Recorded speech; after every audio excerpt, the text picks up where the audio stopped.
খাস কলকাতার উপকণ্ঠে নরেন্দ্রপুরে উদ্ধার হলো তৃণমূল কর্মীর দেহ। বাড়ি বিষ্ণুপুরে, মৃতের নাম সুদীপ নাড়ু। নোনা জয়কৃষ্ণপুরে ঝোপ থেকে উদ্ধার হয় গলায় ফাঁস লাগানো অবস্থায় তৃণমূল কর্মীর দেহ। সিন্ডিকেট এবং প্রমোটিং এর কাজে যুক্ত ছিল সে, গাড়ি চালাতো বলে তার পরিবারের দাবি। ৫-৬ মাস আগে গন্ডগোল হয়েছিল, পরিবারের তরফে এমন অভিযোগ করা হয়। নরেন্দ্রপুর থানায় খুনের অভিযোগ দায়ের করেছে পরিবার। সুদীপ দলের সক্রিয় কর্মী, নেপথ্যে রয়েছে স্থানীয় দুষ্কৃতীরা।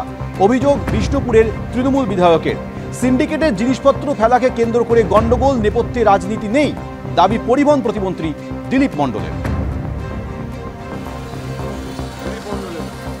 সক্রিয় কর্মী ছিল, তৃণমূল দলের সক্রিয় কর্মী ছিল। পার্টির আসার আগে থাকতো ও পার্টির একটা সক্রিয় কর্মী ছিল, পার্টিকে খুব ভালোবাসতো, পার্টির নিয়ে মোটামুটি সবসময় চলাফেরা করতো, ভালো মন্দ লোকের সঙ্গে শ্রদ্ধা ও ভক্তিভাবেই পার্টি করত। এইবারে হঠাৎ ৫-৬ মাস আগে একটা ঘটনা ঘটে সিন্ডিকেট নিয়ে। সিন্ডিকেট নিয়ে ঘটনা ঘটে। মাটি ফেলা কেন্দ্র করে একটা ঝুট ঝামেলা পাকায়। সেই হিসেবে স্যার আমরা একটুখানি কানে জানি। কোন সিন্ডিকেটের সঙ্গে যুক্ত ছিল? আমাদের সিন্ডিকেট বলতে কোনো সিন্ডিকেটের নাম ছিল না, নাম দেওয়া হয়নি। মেম্বার মোটামুটি ৭-৮ জনের মতো ছিল আর কি। পাড়ার রোডের ষষ্ঠীতলারই ছেলে ছিল। ভাই কি করতেন মূলত? ও ট্যাক্সি চালাতো আর ওই মোটামুটি সিন্ডিকেট মাঝে মধ্যে থাকতো, পার্টিকে ভালোবাসতো। সিন্ডিকেটে কি প্রমোটিংও করতো? না, ওই মাটি ফাটি ফেলা, ওই জায়গা জমি বিক্রি করা, এইসব।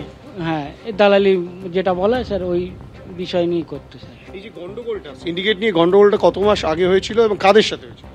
৫-৬ মাস আগে স্যার। কাদের সাথে ওইটা স্যার আমি জানিনি, আমাকেও বলেনি।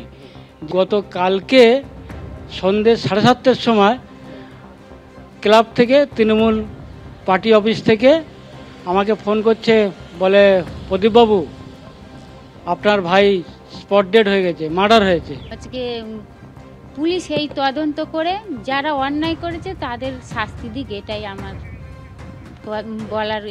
আর কিছু নেই। দাদা গাড়ি চালাতো আর প্রমোটারি করতো। প্রমোটিং করতেন? হ্যাঁ। কাদের সাথে প্রমোটিং করতেন? ও এবার কাদের সঙ্গে কিভাবে যুক্ত ছিল তা আমরা বলতে পারবো না। আচ্ছা, তা এই ঘটনাটা ঘটলো কি মনে করছেন, মানে কি কারণ থেকে রাখতে পারে? কি কারণ, আমিও তো এখানে সবসময় থাকি না, আমি আমার বাড়ি থাকি, কাজের মধ্যে থাকি, বলতে পারবো না। আক্রোশ ছিল, কেউ কখনো কোনো হুমকি দিয়েছিল? সেটা দাদা বলতে পারবে, আমি জানি না। ঠিক।